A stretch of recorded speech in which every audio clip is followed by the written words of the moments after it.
Si Dieu a envoyé son fils Jésus sur terre, le diable a envoyé lui Ed Gein. Générique. 3, 4.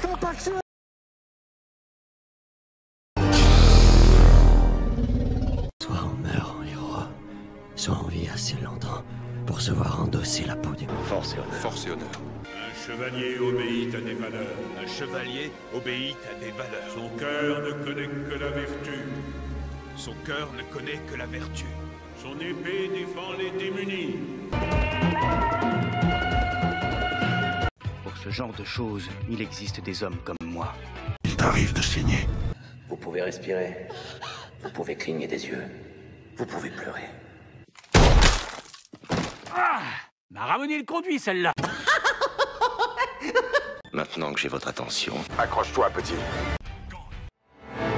Quoi la différence entre vous et moi? Je ne porte pas de protège tibia. Un grand pouvoir implique de grandes responsabilités. Parce que je suis un boxeur. Qui t'a conseillé ce programme?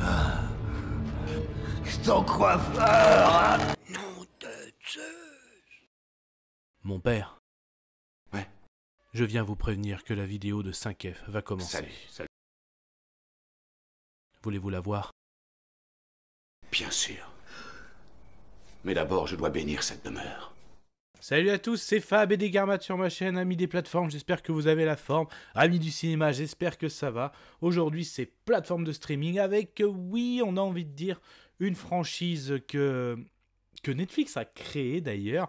Ils ont créé leur fameuse série Monstres. Alors en quoi ça consiste? Donc là, on arrive à la 3e saison. Mais en fait, une saison est consacrée sur des monstres ou un monstre, parce que la dernière saison ils étaient 2.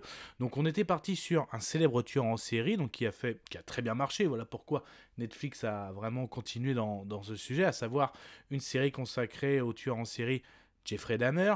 Ensuite on a eu la saison 2 qui, ça avait un peu surpris parce que tout le monde s'attendait, moi le premier, à des tueurs en série. Non, là en fait c'est plutôt vraiment un drame familial fait par des monstres. Mais en fait, qui étaient les monstres? Donc on va dire les 2 frères qui avaient tué leurs parents au fusil à pompe. Il y avait toute une intrigue là-dessus, le côté judiciaire, tout ça. Et là on revient à du tueur en série, Ed Gein. Et même d'ailleurs cette série se termine avec un teasing voilà, d'une autre, là cette fois-ci un monstre, une tueuse. Donc on va retourner sur du drame familial, mais consacrons-nous sur cette saison 3. Voici l'affiche. Et en plus, cet acteur, donc que moi j'avais...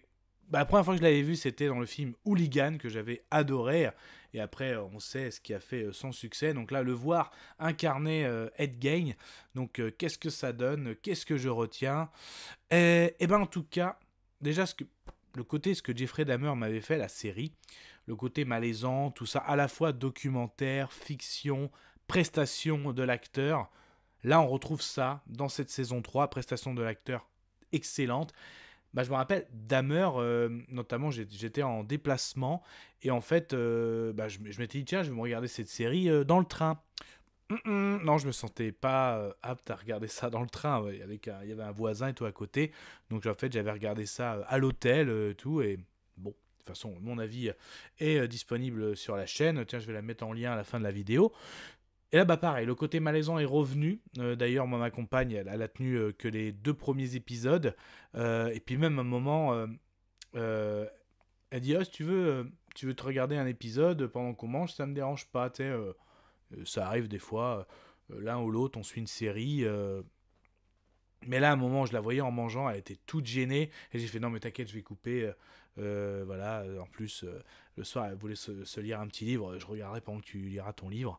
Parce que je la voyais, elle était vraiment très gênée, tout ça. Donc là-dessus, c'est présent, il n'y a pas de souci. Donc du coup, Ed Gein, donc, ça commence tout de suite avec son origine. Donc on voit qu'il vit à la ferme avec sa mère. On voit son frère qui essaye d'émanciper en vrai du pouvoir d'emprise très très fort de la mère. Et d'ailleurs, sa première victime, c'est son frère. Et après, même sa mère va faire un AVC, va se retrouver tout seul. Et là, on va voir le fameux monstre qui va déterrer des cadavres. Donc aussi, vraiment le côté très malsain. Tout y est, hein, voilà. Oui, vous ferez face à du dépeçage, de la nécrophilie. Donc c'est très gênant déjà. Même avant ça, il était du style à se masturber en portant des sous-vêtements de femmes. Donc déjà, il y avait un gros problème envers les femmes. Donc après, voilà, il mangeait dans un crâne sa nourriture, voire même il dépeçait des organes génitaux qu'il collectionnait. Tout ça, c'est présent, donc le côté malaisant, tout ça, donc ça fait un peu comme documentaire fictif.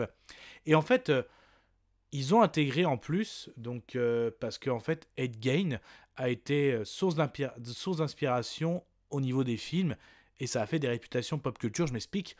Donc en fait, Alfred Hitchcock, tout le monde connaît, Psychose, s'est inspiré d'Ed Gein aussi, même Massacre à la tronçonneuse. Et en fait, il y a des épisodes, c'est au milieu de la série, consacrés à justement comment ils ont créé ces films. Et donc, et en fait, ils se sont même rendus compte que, par rapport au succès de Psychose, que le public en voulait plus.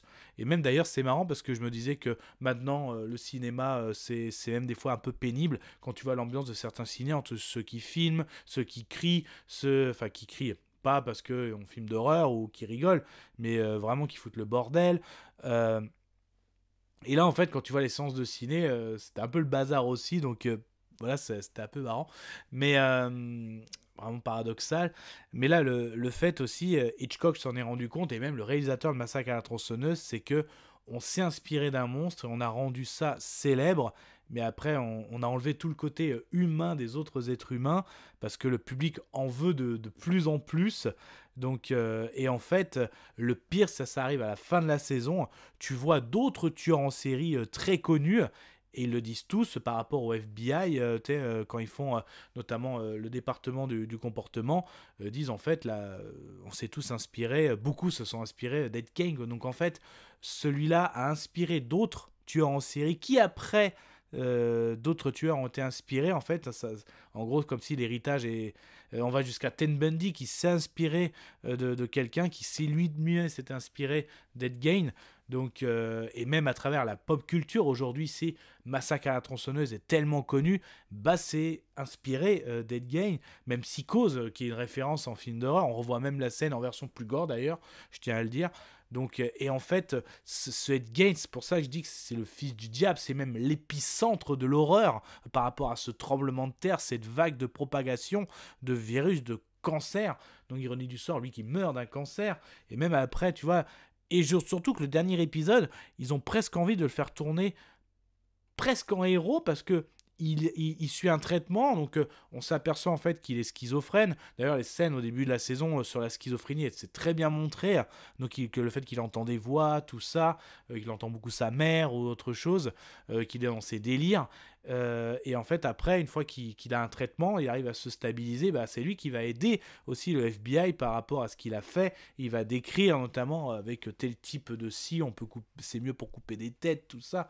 Et donc il se prend même pour lui, c'est grâce à presque lui qu'on arrête certains criminels, comme il voit. Mais est-ce qu'il est toujours dans ses délires ou pas, on ne sait pas. Et on le fait presque tourner comme un héros. Et même à la fin, mini spoil, il fait une espèce de danse avec les tronçonneuses qui est devenue très classique. Là, je suis sûr et ça, c'est le côté aussi Dahmer qu'il y a eu avec Netflix. Je suis sûr, là, à Halloween, il y en a qui vont se déguiser en Ed Gein avec une tronçonneuse et qui vont faire la danse de la tronçonneuse dans les rues. C'est possible. Quand je voyais le phénomène où il y en a qui voulaient acheter les lunettes jaunes de Dahmer avec la série, et en fait, donc, comme si Netflix s'était servi, quand ils ont vu ce qu'a apporté Dahmer, ils ont fait la même chose avec Ed Gein, qui lui en vrai a fait la même chose, à savoir inspirer d'autres criminels, inspirer des réalisateurs qui en ont fait des personnages de pop culture très célèbres, mais inspirés d'un monstre. Voilà, donc là, ça n'a jamais autant bien porté, cette série jamais autant bien porté son nom par rapport à qui il parle. Donc en fait, quand il parle de Jeffrey Dahmer, qui est un des plus connus, là on est sur Ed Gein. C'est vrai qu'après, ça avait un peu déçu, moi, le premier, Vaste Peinture en série, saison 2, mais c'était quand même pas mal, franchement, le côté judiciaire et tout, la saison 2, c'était vraiment pas mal quand même. Voilà, mais après, est-ce que c'est à revoir? Non, en fait, c'est bizarre, c'est à voir. Mais après, c'est quand même très très lourd. Moi, je me suis fait en 2 jours, c'est 8 épisodes, donc 4 et 4. Quand même, c'est très pesant, c'est très très lourd, c'est très malsain. Donc, ouais, c'est...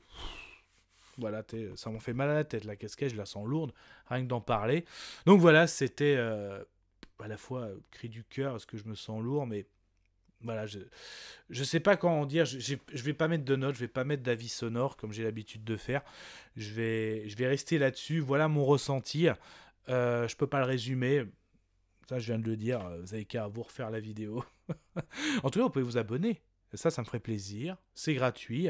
Puis bah, si ça vous plaît ce type de vidéo avis sur des films, des séries, aussi bien du live action que de l'animation, essentiellement pop culture. Donc là on était sur monstres, la criminalité, ça a toujours, voilà, pop culture, voilà, c'est ce qui est devenu célèbre. Mais sinon on peut parler aussi de choses plus fun, hein, super-héroïque, fantasy, science-fiction.